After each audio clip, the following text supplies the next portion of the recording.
I took it down recently because the wind basically mangled the flag, and I'm like, okay, I'm not going to represent that wind. Probably Canadian wind. Canadian wind. I love watching the reaction videos of every time they lost in the Olympics to us. It's like, yes. Yes. See, look at you. It's a myth. You guys are nice people. You're talking shit. Are there? Yeah, but I do kind of feel bad because they're generally nice. Welcome to another episode of Don Draper's Den, an after-hours conversation with two fools in the marketing game. We're talking culture. We're talking trash. We're having conversations really don't belong in the boardroom. Anyway, I'm Chris. This is Ernie. Guys, please like and comment and share and subscribe and all that fun stuff. I want to blow this thing up as much as we can. So without further ado, pour yourself a glass and let's get this thing going. Here we go. We're off brand. Cheers. We got sodas. We got or pops, or whatever the hell dumb coffee shit they say around here. Coffee. We got Neuro one. Did you take the gum? Yeah, I took the gum. All right. We'll see. We'll see if it kicks in. All right. We'll see. I'm trying to do the placebo effect. Like, yeah, it's going to work, but I still don't feel like it's working. That stuff's a little sketchy too. Like, I take Alpha Brain almost every morning. Mm-hmm. Right. I take that with coffee because it's just like bam, to get you going. But works. It works, yeah. Like I feel like my time is about 8:30 to about 12:30. Mm-hmm. That's where I'm cooking, right? So I get the hard stuff done then, and then I like bullshit in the afternoon. Yeah, I feel like, I guess you know what it does? It's kind of like it pushes me quicker into the, maybe not a flow state, but like focus, right? So where I just sit down and things start happening. Yeah. Otherwise, it's like the Monday morning thing where you're just dragging ass, you know, you're like, ah. Yeah. And if it, like, God forbid, if it rained out or something, you just I felt good Monday. Like, I don't know what was the difference between Monday and today, but yeah. Man, I woke up, I was like, all right, let's go. Yeah. I love those days. I'm not a Monday fan. Right. Like before you had come, I used to only work 4 days a week. Right. And I took Monday off. Yeah. It was so nice. Just because I took away the anxiety of Monday by just not having to work Monday. Now it's Tuesday. But no, because then by Tuesday, now I'm feling like I got to work because like it's kind of a little anxious. Yeah, like in a good way. Like I got to kick ass because I only got 4 days left of the week. And I enjoyed that. But I can changed it for obvious reasons because we got big initiatives. Right. Yeah, we got shit to do. Mm-hmm. But I don't know, man. It works sometimes. But then, like, I'll definitely just drive it off the highway into the weeds. Yeah. You know, because if not for like some goal, and the things that we're trying to do, let me have free time, dude. It's gonna be nothing but like dog videos, jujitsu, and metal songs, and that's it. I kind of learned that because I went on this conference trip and I met this Dutch businessman, a successful Dutch businessman. All right. And he kind of mentored me through some things, and he was telling me how like just work 3 days a week. That's it. I challenge you. Work 3 days a week, but kick ass. Like you're working your ass off in those 3 days. The most meaningful. But take Mondays and Fridays off. I'm like, okay. My compromise was like, I'll take Monday off. Right. Because I'm like, I just can't see just being out that often. Like, especially in consulting when clients need my help. Right. And it worked we worked great for a while. I mean, we got to, where we got it before you came. Right. But then I'm like, no, we gotta be on there only for like proposal writings and more sales. Yeah. Block hours open and shit like that. Right. So I'm glad I made the change. Yeah, it feels, I don't know, man. It just feels like you're doing something. But maybe that's just from working, that's how it is. I don't know. Like I'm very accustomed to like. It was different though before because Hannah was working like her butt off basically Monday to Saturday. Yeah. So like I wouldn't see her till like 8 o'clock when she came home and she was exhausted. Right. So we both made a commitment to take Mondays off. Right. So it was nice because then, we're with the kiddo over the weekend, and so come Monday we're just sleep in. We'd had a routine of going to Roosters over there in Wilmington and just shooting the shit, having drinks, eating wings. So it was like we kind of got in this little routine. Like, all right, good. we got some time by ourselves now. Tuesday to Saturday, we're just kicking ass, It's funny how those routines kind of happen. Mm-hmm. You know what I mean? Like, what's interesting is I know better, right? I guess I kind of smell the roses. Yeah. When things happen, because like nothing lasts forever. You know what I mean? Mm-hmm. So when things do happen and there's a bit of a streak, you're like, this is nice. Mm-hmm. So like me and the homie, Brenton would go out and get Taco Tuesday. Yeah, yeah, I remember those. Yeah, you're doing that. Very convenient. It's nice. Let's go get some fucking tacos. Something to look forward to each week. Taco Tuesday. This is what I'm doing, right? We could do Taco Tuesday. We could do. Yeah, we could do fucking. I'd do Taco Tuesday. I think it was a third one. The one with like the white crumbly cheese. That was my shit. Anyways, my point is, but that the streak of it, right? Yeah. It's like at best it's going to be a season. Mm-hmm. Right. Mm-hmm. That's what I'm hoping for. I'm like, all right, this is my summer thing. Yeah. Right. Yeah. Or whatever it might be. But very rare, is it like you got to be like an old dog in an old kind of in an old world. It's like, oh, that's old Jim. Mm-hmm. He comes into the deli every morning and orders at 8:15 and reads his page like that. As far as I know, as far as I've seen, that just doesn't happen anymore. So it's nice, whether it's a work thing or it's a personal thing, where you get to like have those moments of like, yeah, this is what we did. We spent, and it was really the summer, right? Because there just seems to be more time. Yeah. There has been more time in what I've been doing for the past over 10 years, right? Whether advising or this, it's like where summer's a little lighter. Yeah. Right. People aren't really around. Yeah. People are on vacation. Yeah. So get a little more jiu-jitsu in. But yeah, definitely learn. Here's another random thing. Speaking of smelling the roses. So I was thinking yesterday, generations getting older, right? My dad's generation.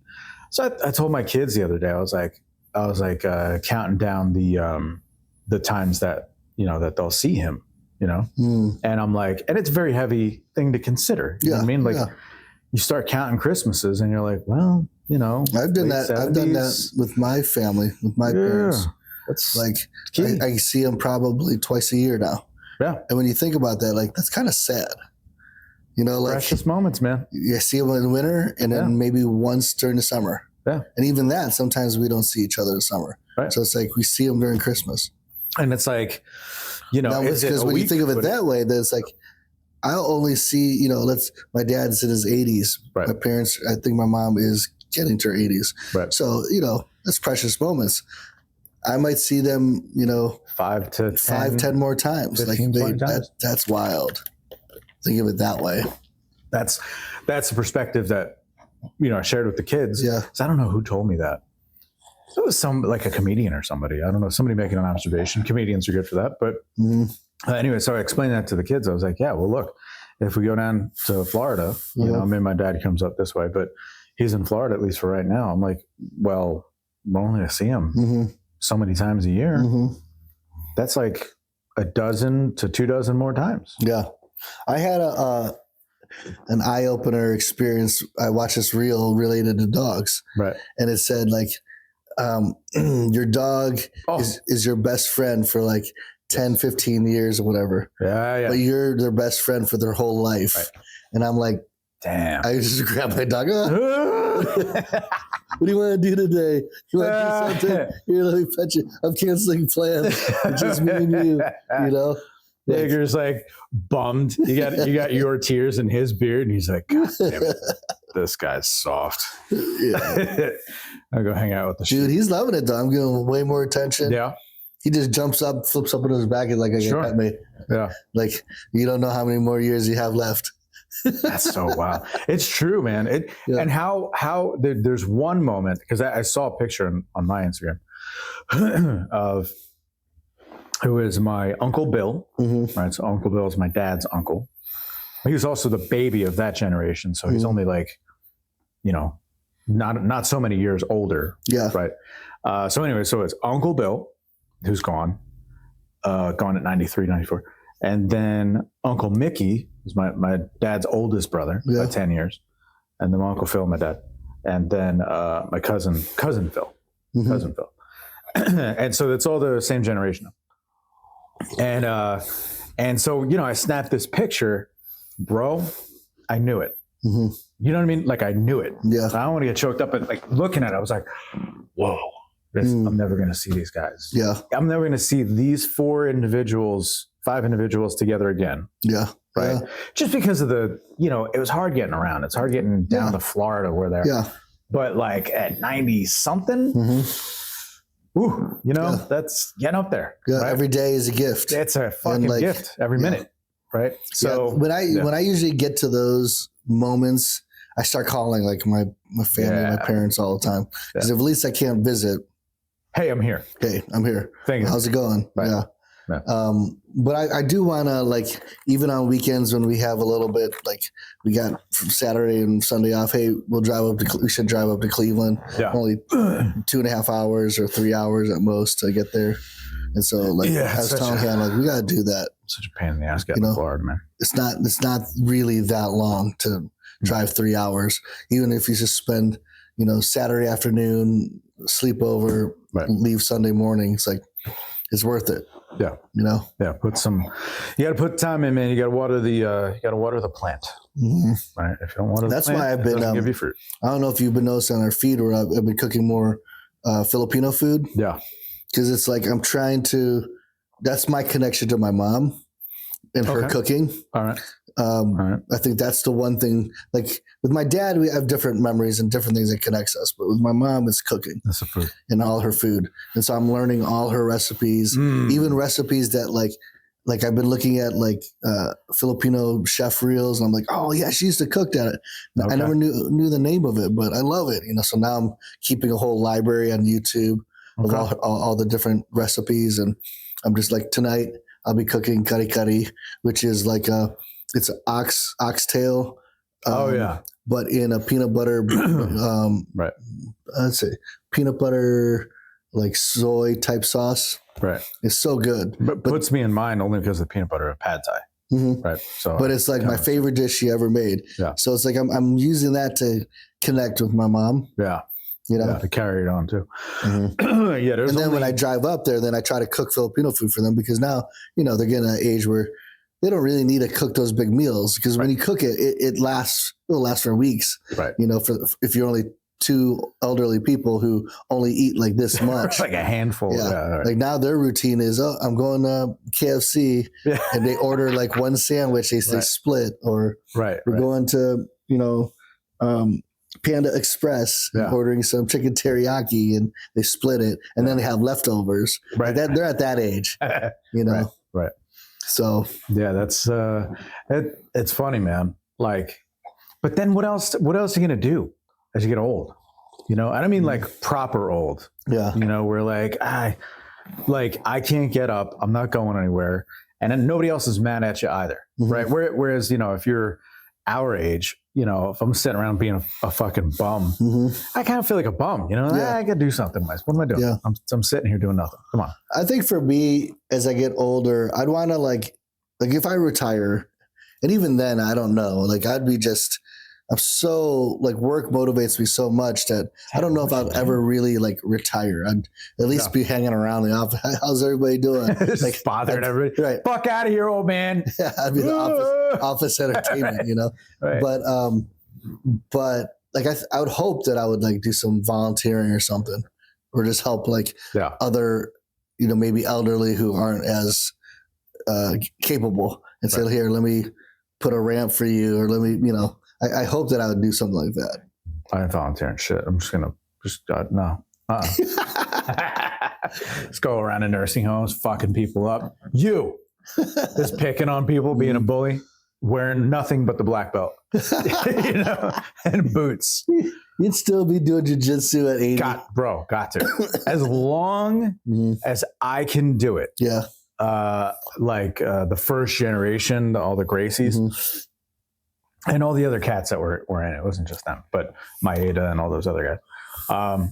But yeah, that first generation in Brazil, there's pictures of that. I mean, it's a different thing, right? Obviously, you're not going to roll with, you got to roll with trusted people, but it's still fucking dangerous. Yeah. Right. And I'll never forget, was it Carlson, maybe? One of the brothers. I can't remember which one, but one of the brothers, dude, his like, it's like from about thumb, right about there to about here was like flat. You know what I'm saying? Like it didn't go in just because it had been decades, right? He was an old man. They were all pretty old men, and decades of just going and squeezing and pulling and forearm and the whole thing. Their tendons, like it was just huge. I was like, oh my God. Like knowing what I know about it, you know, you just feel like shit. If that old man got a grip on you, you know, you can't get it off, first of all. And second, it feels like corded wood, you know? It's. I can see you like just hanging around the gym. Yeah. Even if physically you're even not capable, just to kind of encourage a show. Right. Okay, why don't you try doing this? You know, because hopefully by then you'd have your black belt. Oh my God.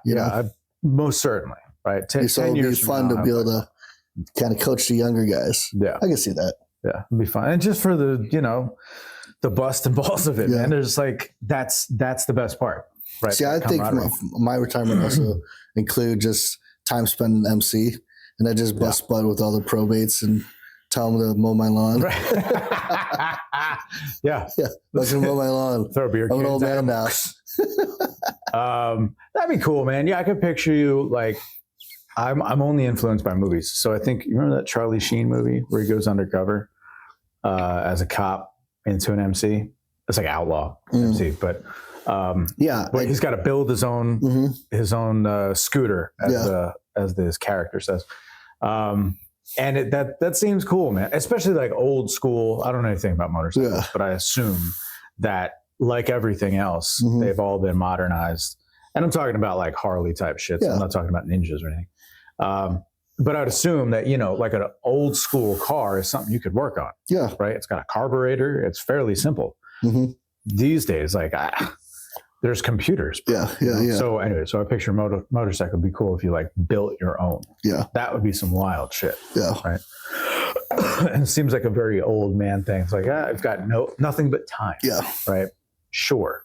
So that'd be cool. But yeah, no, it's going to be more of the same for me, man. The only difference is I would go back to school. Oh, you would? Yeah. Yeah. I would. If I were to go back to school, PhD.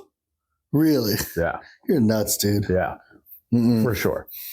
No, I couldn't do it. Yeah. I told Hannah if I even mention that I'm thinking about my PhD to like beat me up, like literally just beat me up, because like in my mind it sounds great. Yeah.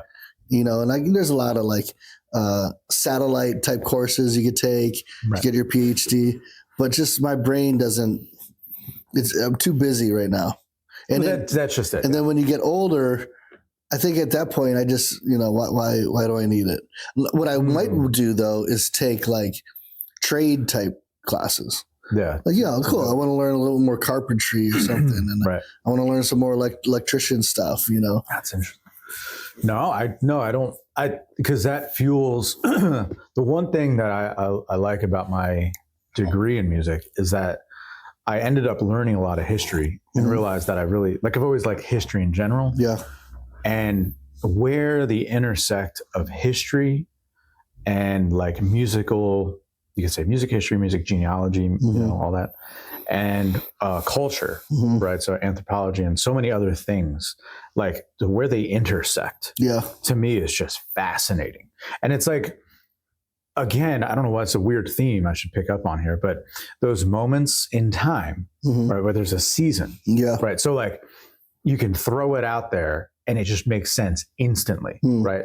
Late 60s, Birmingham, England, Black Sabbath, right? Yeah. Germany, right? In the early 60s, the Beatles, like so many little musical spots in history where like, oh yeah, Haight-Ashbury in San Francisco and so on.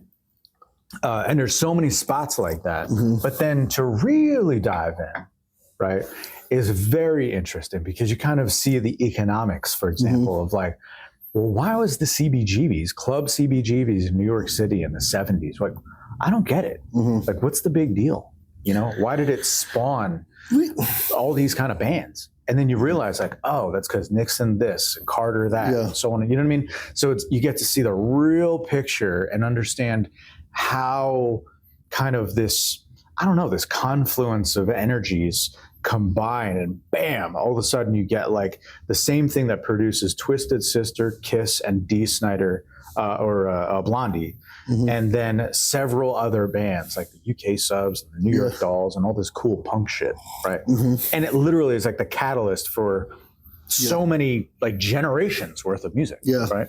But it all comes from these like huge socioeconomic and geopolitical influences, you know. So I find that much bigger picture like really fascinating, right? But that's where the doctor would be. Right? This is not going to be theory. I'm not the guy. No, we recently watched that Melania documentary. Yeah, it was good. Yeah, it was very good. But it was like enlightening because, you know, Hannah and I had a long conversation of like respect for her, that like, how do you do all that you do? I mean, it's not like she sits around just looking pretty. Right. I mean, she's like running philanthropy organizations. She's overseeing the decor and, you know, with her architect background, like of the White House, and then in the meantime she's, you know, working on all these acts to safeguard AI and influence of AI with children, and it's like how do you have that energy? You know, like and I was telling Hannah, it's like we can't possibly, there's people like that we can't possibly measure ourselves to that, or else we'll just feel like losers all day. Losers all day. I mean, they're built and equipped to just run nonstop, and her schedule is tight. We got to fly to Washington D.C. to do this. Then I got to fly over here to meet with these people. It's like, damn, man. I'm a, you know, my passion is in you know, Dee Milana. To pull on other things, it's so difficult. To have that same passion in life. You know, to keep going. And so as I get older, I'm like, I don't see that like really changing. Like, oh, cool, I have more time to go and just fill my calendar up with more stuff. I don't see that. Like I said, maybe in the volunteering, but just to keep my sanity and just meet with people. I do think I'll probably start thinking about a bucket list. Did we talk about that in previous? I'm not sure if we talked about that, but as I get older, I start thinking about, what's my bucket list of things I want to do? I'm still, I mean, I'm only 48, so it's not like I'm like end of life here. But but you start thinking about like, what am I going to do? I mean, I think Melania is like 57. She's 9 years older than me. It's like, damn, all the things that you've accomplished. Holy shit. Everything done. You know? But like, and I don't aspire to be that, because that's just not that's not the speed at which I work. But I do think about, like, what's my bucket list of selfish things I want to do? You know, I want to go to Scotland, England. I want to travel more. I want my eyes to be able to see things that I've only seen in books or on the internet. You know? I agree.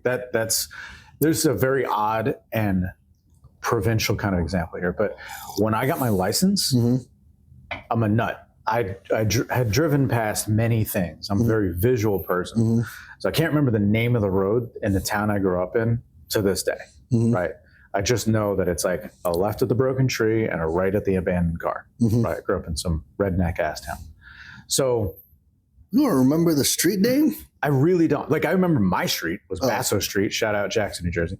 But like, you know, all the turns, like the high school was on this one, the Wawa was on this one, you know, all that kind of shit. People literally would be like, now every now and again, hey man, what's going on back in Jersey? And they'd be like, oh dude, on Jackson Mills, you know, like, which one is that again? You know? So anyways, my point is that I would drive around once I got my license. You know, I delivered pizzas. By the way, good idea. Not that there's any, you know, young folks listening, but man, that was a good job to have, because I got used to where I was going.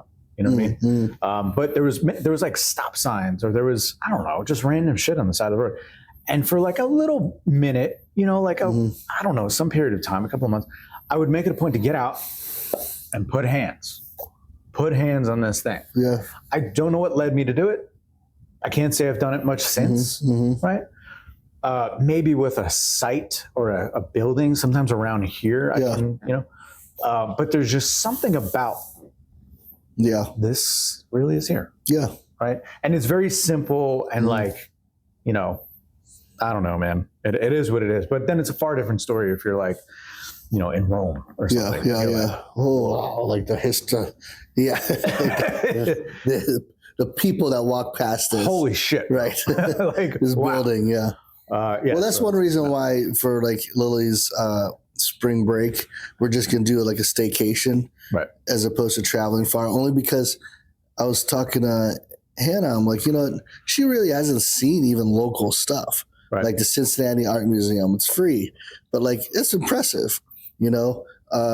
Just walking downtown, like I was thinking, taking her to like OTR and taking her shopping there, just because it's like it's a different vibe down there, you know. And we're thinking about doing like the Creation Museum in Hebron, and then like going to Covington, and again, different vibe. She's never experienced. Yeah, there's never experienced that. Yeah, you know. And like why we don't have to go far for to have unique experiences, especially kind of getting to know where you're from. You know, we're gonna probably take her to some places where Hannah grew up in, you know, so she could see the history. Right. And then like go to Dayton and maybe do like the Air Force Museum or, you know, things like that, just to because it's there and we've never explored it.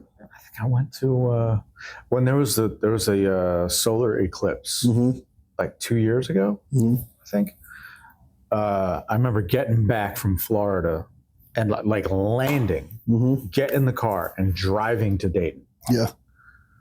Just to see, because that was one of the spots where it would have been completely blacked out.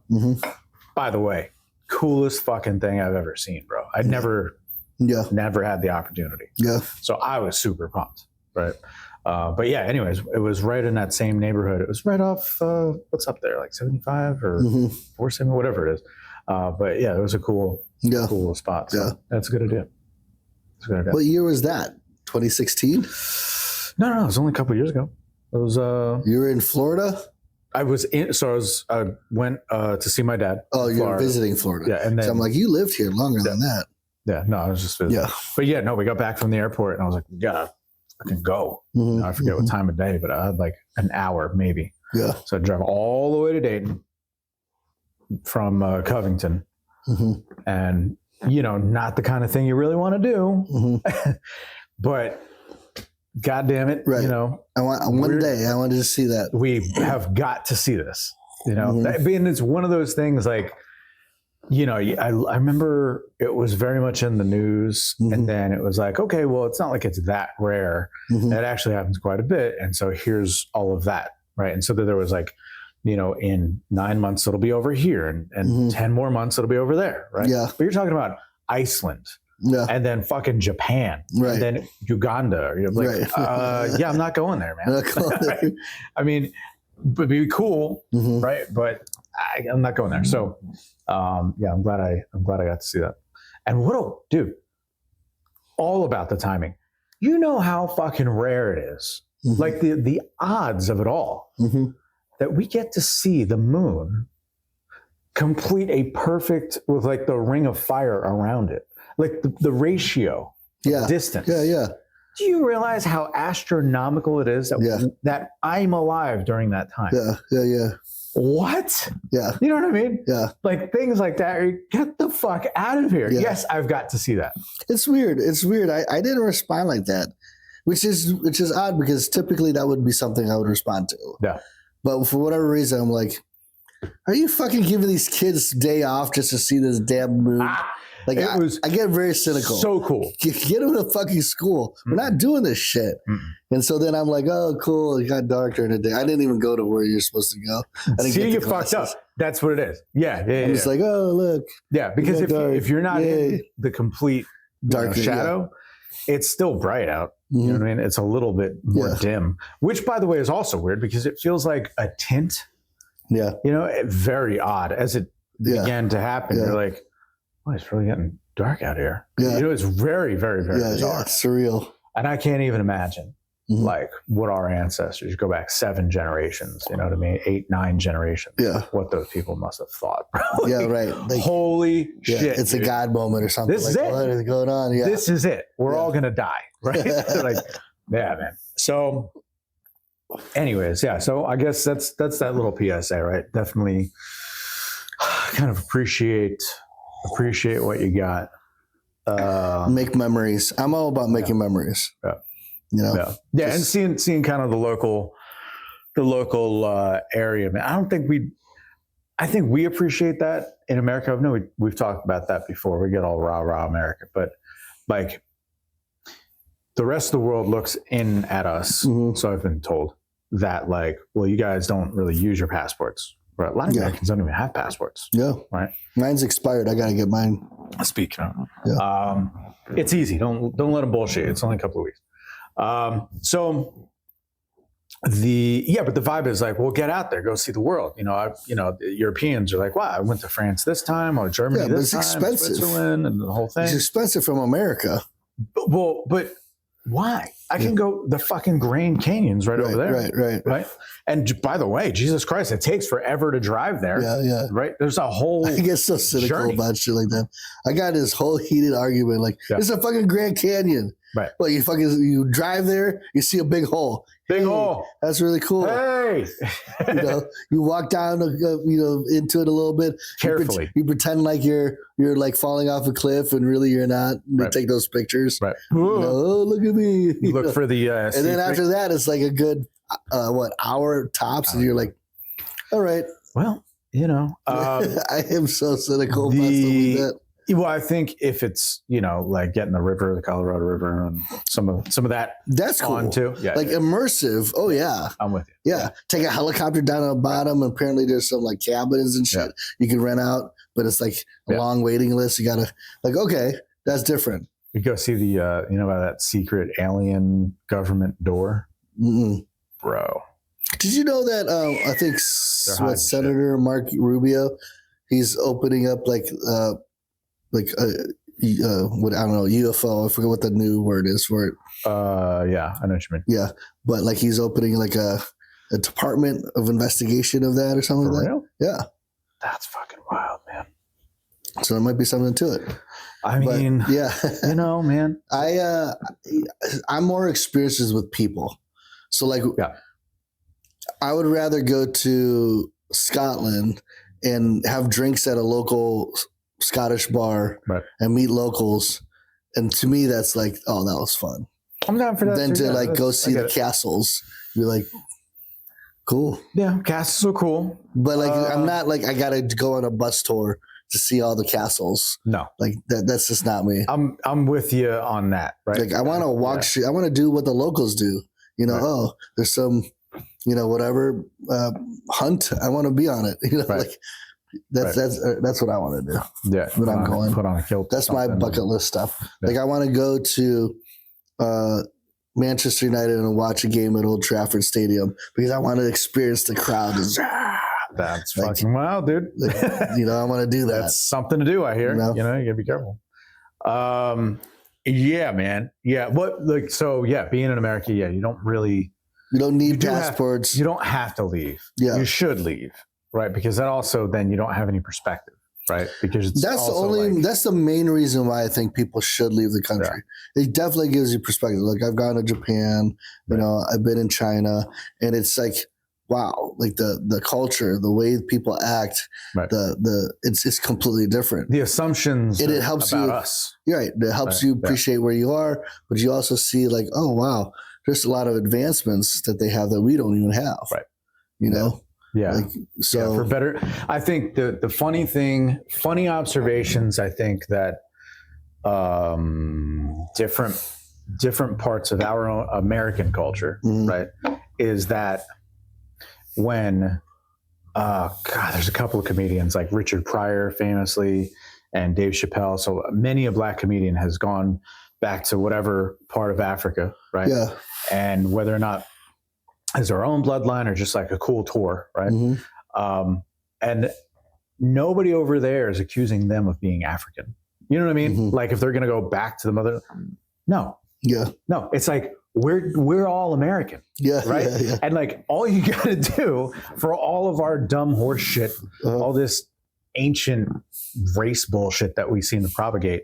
It's like, dude, nobody outside the country even knows what the fuck you're talking about, because all they see is that we're all the same brand of dumb motherfucker that didn't go out into the world. You know what I mean? Like, we're the same brand of ignorant, right? No matter what we look like, right? And it's funny to see that from those folks that they tell a funny story about it, right? And it's from, I can't remember, on like the LA Strip. I forget what special it is on Richard Pryor, but he's telling that back in the 70s, right?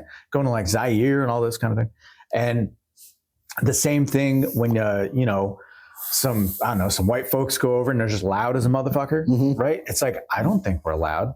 We are really loud. Right? It's a loud place to be over here, right? So friends of mine, my buddy Mike and his wife went to a restaurant, and he's hard of hearing anyway, but he musician his whole life, so he's just speaking loudly, and his wife is like, you know, embarrassed, like, shut the fuck up, man. Everybody's looking at us. You know? He's like, what?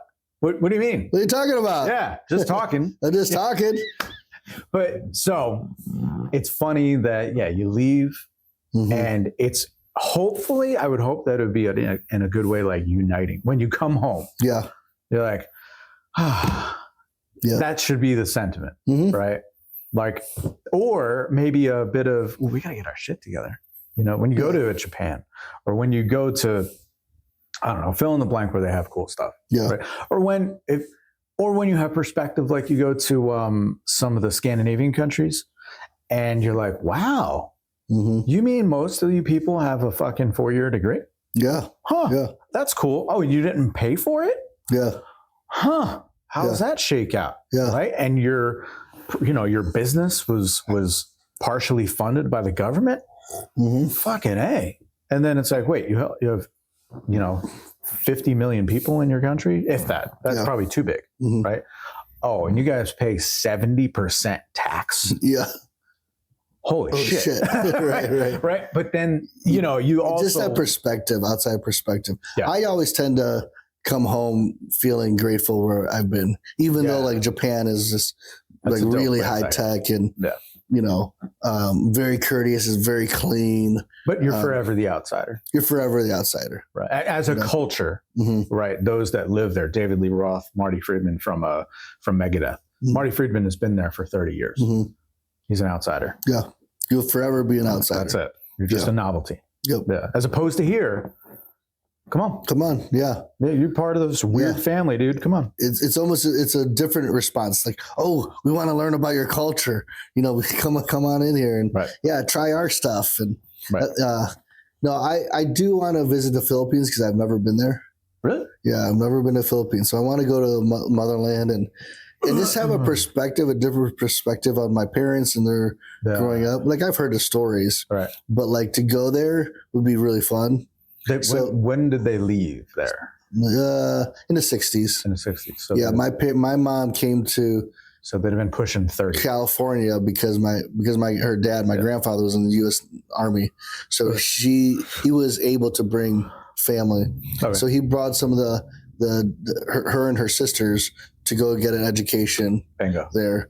And then my dad, obviously, they were dating when they left. Right. So when he was able to get the visa to come over, he came over when they got married, but in 68. So, and what I got from all that is my parents have always been like, this is the best country in the world, Dude, isn't that funny? Look no further than like, there's a couple standout, American immigrant communities, like culturally, that are like more American than native born off the Mayflower, right? Yeah, because they see the opportunity. Like, I had no opportunity. I come here, I have opportunity. Yeah, there's problems. My parents got a lot of racial discrimination during, especially the 60s. But it was worth it. Like, we're going to learn the language. Comparatively, bro. We're not going to teach the kids. Now, they did something different that on one hand, I wish they didn't do. On the other hand, I completely understand and I appreciate it. But they pulled us out of California and moved us to Ohio on purpose. Right. Because in California, especially in the Bay Area, there's a lot of Filipinos. And so a lot of good, bad, and ugly experiences with that. So they purposely, like, let's get them out of, Midwest to the Midwest. Not as many Filipinos. And We're not going to teach our kids Tagalog, bro, so they don't have an accent. That's a gross understatement. In Yeah. Cleveland, Yeah, you know what I mean? Yeah, y'all motherfuckers were it. yeah, right. I mean, there's pockets, but it wasn't like there was Filipino town or something. No. Now you go to Chicago, they do have more like that. You go to Vegas, they have like a Filipino town, but like in Cleveland, no. Right. And that was by design. And part of that then, though, and I wish my parents didn't do that, is that they always discouraged us to go to the Philippines. Like, are we ever going to vacation there? No. You know, it's too expensive and you won't like it. There are a lot of bugs and stuff. I'm like, a lot of bugs here too. Like, what's the difference? Mosquitoes. But I think it's partly because, no, we got you here. This is the land of opportunity. Don't look back. There's no looking back. Yeah. You know? That's interesting. Man. So, my brothers and I, we're as American can be. Right. But the more I've been like learning my mom's cooking and like, man, I want to go there. And it's different too, because like a lot of, you know, it's considered a third world country, but man, there's a lot of areas that it's very metropolitan. Yeah, man. So how third world is it really? You know, we have pockets here of poor. You know. I think from I was talking. I've been talking to Shannon. The you know, those moments when you get into say the hills. I mean the hollers of Kentucky. Yeah. And West Virginia, right? Bro. Especially West Virginia, man. It's depressing. Some of the poorest motherfuckers. You drive around, you're like, man, people live there? It's brutal. Yeah. It's brutal. But I don't know that it's not quite the same thing, right? Because there's something about being poor in paradise, if that makes sense, right? Where like there's a lot of nature, man. You know, you're talking about a tropical climate. Like the food can be grown. Yeah. Right. So to get by isn't quite the same thing as I just am in West Virginia and I'm broker than a motherfucker and shit, I'm broke 5 generations now. You know, nobody's ever had any money, nor does anybody know how to cook a proper meal. I mean, you're in a bad way, right? So that's kind of like you're culturally poor, right? Unfortunately, right? So it's like, do they both have a dirt floor? Yeah. Yeah, but that's kind of a different thing, man. We're not talking apples to apples. Not talking apples to apples. Culturally rich, right? Because in this country, there still is opportunity to be able to work your way out of that. Right. If you wanted to. Yeah. And a lot of people don't want to. Not saying, by the way, not saying it's easy too, right? I mean, sometimes there's situations where anybody looks in and be like, dude, I don't know. Yeah. I don't know how you made it through today. Yeah, yeah, for sure. So yeah, but I think relatively speaking though, like it is interesting you get out of certain towns, like even in Mexico, for example, like it only takes a blink and you just went from metropolitan to like, oh, we're in the country. We're in the proper country, no shoes. Holy shit, that was quick, right? So that's kind of the vibe. Yeah. Right. But that's why for me, I became very I'm patriotic. I don't know too many people are more patriotic than me. Like I love this fucking country, but it was ingrained in me. Like my dad would always say, yeah, you know what? There's a lot of issues and we might get discriminated against, but there's no country. Don't forget, there's no country better than this. It was always ingrained in me. Yeah. That's why I've been, you know, and I rubbed off on Hannah too, because she was never really kind of indifferent. Like, yeah, I love America, but whatever. It's cool. Whatever. But ever since hanging out with me, all right, we got to watch this. Canada's playing, right. Or U.S. is playing Canada. We got to fucking beat them. We're taking their lunch. Right. The whole fucking lunch. It is. So she's like, oh yeah, cool. Right. You know, she's getting more into it. And so, yeah. So the fact that we beat them in U.S. women's hockey, we beat them in men's hockey. We beat them in sled hockey, like the paraplegic or Paralympics. So amazing. Dude. We swept them. We killed it. Yeah, we swept them. And it's funny because I've been seeing these reels about how Canadians being friendly is a myth. Look at all these people. Right. They're pissed off, ripping out America. Salty, bro. Oh, at least we have better health care. There you guys it is. have to pay there for it is. Our yeah, dentists are pretty good. Yeah, whatever. Oh man. But I'm loving it. Yeah. Yes, go US. I've always been I can't wait to watch the World Cup, especially the females, because they kick ass half the time. Men, it's a little bit of a curve there because greatest European football isn't the strongest here as it is in other countries. But I still support it. USA all the way. I think that the good thing about sport for most sane people, Yeah. because sometimes people just go buck wild with it, is that it's not going to lead per se to violence. You know what I mean? Like nobody's fighting wars over a fucking soccer game. I realize there's some nuts out there, man. I'm not blind. The hooligans will get the man. fights.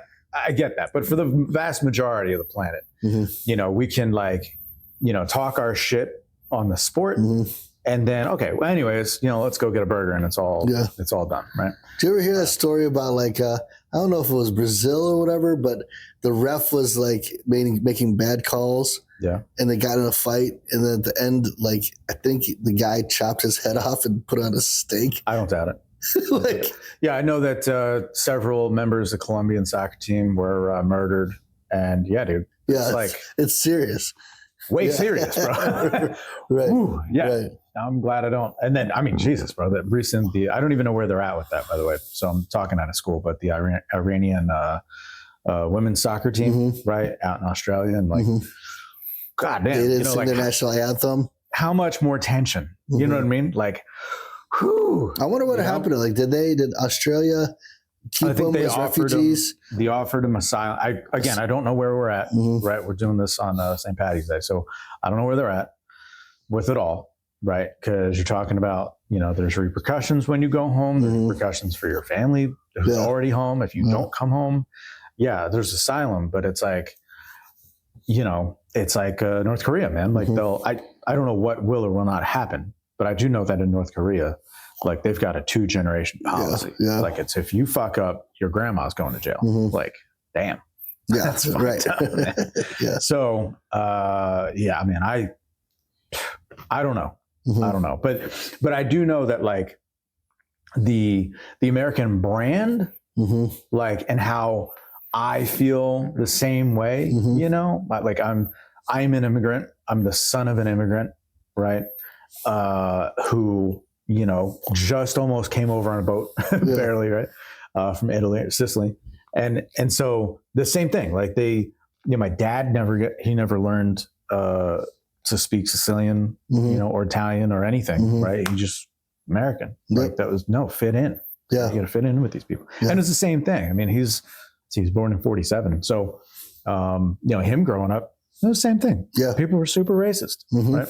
So, and then luckily, I guess he had his little, community, a lot of family in this literally like 8 blocks. Yeah. Hella cousins just living right there. Yeah. But yeah, he's all about it, man. Muscle cars, and he was in the Air Force. Yeah. And, so it's interesting that like the patriotism almost kind of lives on in those that know better in a way. I feel like patriotism is high right now. I don't know. I think that's my sense. Though my impression, from afar is that it seemed like over the past couple of years that those. How can I say this? It seems like the right and left went further right and left, but the left seemed to have pulled hard and abandoned, I think, like say Clinton era Democrats. Yeah. Right. And it's very odd to see that because I don't think I would ever have thought that would happen. Right. But the extremes have pulled off so far, and the left has pulled off so far in particular. I'm like, that's weird. Yeah. And so it kind of like, pulled the shade, and there's just more red left.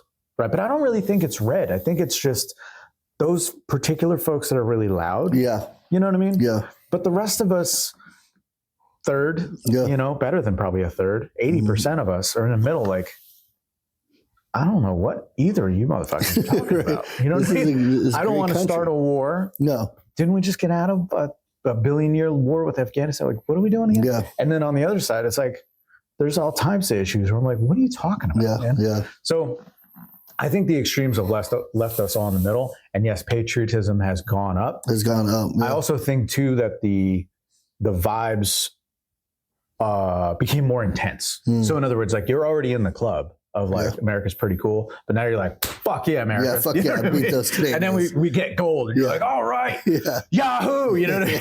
It's just like out in the park, you're like, cool. So yeah, I think that's kind of the vibe. Yeah, right. Yeah. But overall, I'm here for it, man. Yeah. Like, Yeah. But I think it's interesting when we talk about like the U.S. brand. Yeah. You know, like what is the U.S. brand? You know, patriotism, optimism, extreme optimism. Yeah. Extreme optimism. Yeah. Arrogance. Yeah. We'll get it done. We'll get it done. We are number one. Freedom. It's freedom, but we have a Revolutionary War that is the thrust, right? Like we still feel that shot. Yeah, which is weird because we're not that old of a country. Not at all. If you were to say like, we would say like it would be equivalent to being a teenager, right? You know, relative to other countries. Relative to other countries, England, right? And so even though that's still, 250 years ago, right? It's just we still can connect with that, right? And that's why things like the firearms and stuff like, no, we're not getting rid of that. Why? Because there's still remembrance of, no, remember how we beat the British? Right. Is because we had volunteers with their guns. You're not taking that away from me. Yeah. And people are stockpiling ammunition and guns and stuff like that. Yeah, they are. Yeah. Like there's still that pride. Like, no, we were the underdogs and we fought this and we won and now we're on top and no one's going to fucking beat us. But the dynamic of us having that conversation as that we say we. Yeah. Yeah. Literally my ancestors, wherever they're from, weren't from here. Right. And yet we still say we. We. Yeah. Meaning like I'm willing, right? No, this is my home now. Has been for many a decade, right? It's just interesting that that's the vibe here. And I think like if there was any brand, it's like, this, like you can join, man. Like, and not just kind of, like really. Yeah. Like if you want to set up your own little weird neighborhood where you're cooking whatever the fuck you're cooking, fine. I'll go check it out. Yeah. But you're in it too. Have you ever seen those British reactions to the story of Francis Scott Key who wrote the... Oh my God. Like, man. And it's eye-opening for them. Like, okay, this makes sense. Yeah. Why Americans, everywhere you go, you see American flags. Yeah. Like it's not that long ago that this happened. And so, no, our flag will not touch the ground. Our flag will, and people look at in other countries, look at that and say, they're really into their flags. Like they're really into their country. It's like, well, we're young, and we love the freedoms that we have here. Right. Yeah. And I think that's a huge part of the American dream, the American brand. Whereas you look at other countries, what's some of the perceptions of other countries' brands, Well, I think not to put countries on blast, but just in general, there seems to be like with time, it's weathered down the spike of it. You know what I'm saying? The sharp edges. Yeah, right? yeah. So for comparison, if you look at other countries, and I don't know history like that, but if you look at a France in year XYZ and you see that same fervor and that passion and so forth and so on, and almost conquering, right? Because it's our turn now, man. It's really good here. It's our turn. Like right at this moment, and since I've been alive and since my dad's been alive and just about before that, like it's real good to be here. Yeah. Right. Yeah. And we're, for whatever reason, luck. We just happen to be on top right now. Yeah. The other side of that, though, is I think that there's a bit of, I think the downside of it, right? Because we are high in America, but the downside of that is the kind of arrogance. So it's like, well, you guys haven't gotten kicked in the dick hard enough yet, like where you have like a 9/11 and a Pearl Harbor and a handful of other actual events, right? Our other failures, like the Vietnam War, and the Afghan War, and several other things, right? Where you're like, only in hindsight do you realize how big of a loss it really is and or was, and you see all the negative impact of that, and the slow eroding away of like America's out there to do only good, and we're the ambassadors of justice in the world, and all this kind of high moral ground. Yeah, and honestly, I look at it like, look, hey, listen, not for nothing, but I don't really think that presidents, kings, or otherwise emperors ever got their shit on because they were just altruistic like that, right? They're not saints. And it's like, you really think we're just going to go over here, there, and anywhere to do only good? Yeah. My guy. Yeah. Come on, man. Yeah. Look, the world's an ugly place, and there's some real motherfuckers out there that would like nothing more than paint our streets with blood. Yeah. And by the way, that's ours. Right? It's like we're all in it together. They're going to kill us all, bro. Yeah. Right? Whoever they are. Tomorrow's bad guy or yesterday's. So it's interesting to see that maybe we just haven't been eroded away enough. But speaking of like, that is happening. It's like on the decline. You know, the American passport is number 12 in terms of like, in terms of its ranking, right? Like, so it drops year after year. Right. What does that mean? So essentially it's like, it's not in use. If I'm getting this right, it's not in use and sought after as a tourist item for Americans to get. For Americans, right? Whereas it had been much higher, right? But and how they figure that entirely, I'm not sure. Yeah. Right. But I do know that as a ranking, it is continuing to drop. Right. I know that trust. Because did COVID, you think, had a part of that though? Well, I think that would have lowered everything. Yeah, is my assumption. Yeah, right. But no, it's the interest in America, just in general, right? The other things like you see, surveys is where you get a lot of that. Is like the trust factor. Yeah, right? In essentially that America's out there to do good for the world, right? So that, especially recently. It's pretty heavy policies that have turned that, you know, between tariffs and war and other things where you're like, you know, you're really spending our goodwill capital. And I don't know how that kind of turns around. You know what I mean? Is that the kind of thing, not knowing any better, that like, can you replenish that? If so, how? I don't know. You know, that's way above my pay grade, right? Yeah. But it is true that those things, they really are going down, right? And in place too is like China. Like it's not just in like, you know, cash money ways. Like they build stuff and they make stuff and blah blah blah. It's more like the trust factor and the depth that they have in reach all over the world is more significant now, right? Yeah. People turn to them for help. Did you see that post that Hannah made about the Prada purse she bought off of that? I forget. It said a name. It's like DS3 website or something like that. Right. So you can get like these fake model like Louis Vuittons or Prada purses. Right. She gets this purse back and it says like something like Jinko or something. Something. Yeah. Like, yeah. Okay. Not even close. Not even close. Not even close. Looks nice though. Who cares? Hilarious. Oh man. Yeah. I think that the con side is that I feel like the mask came off in a way. Yeah. Right. Whereas if it's JFK time, like we're out here to do good, and the world is buying Walter Cronkite's story, they're buying the CIA. You know what I mean? Like, because like as if that wasn't happening. Of course, it's fucking happening. Yeah. Duh. You know, what are you, naive? Yeah. But now I think it's just a little bit more like, you know what? The America First policy. Like, you know what? No, we're not paying for this shit anymore. That's enough. You know what I mean? It feels like dad snapping the newspaper. You know what I mean? But that's going to cost us, right? And it is, and it has. Yep. But it's still pretty fucking cool to be here. Yeah. Right? Yeah. If you're here, it's fine. I would like to visit like the Netherlands, like some of the Scandinavian countries. Yeah. Because like what I hear is that they have their culture is kind of known for being a lot more calm and a lot less stress.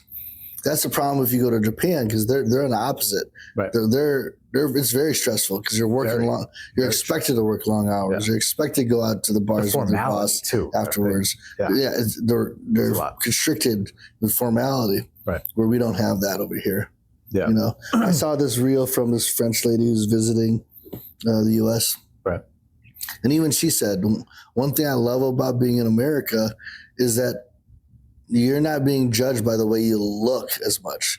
Like we're in France, like you dress up a certain way, you act a certain way, and if you don't, you're like the odd man out, you know? Yeah. Whereas when you come to the US, it's like, look at what we're wearing, like, you know, and we're working, you know?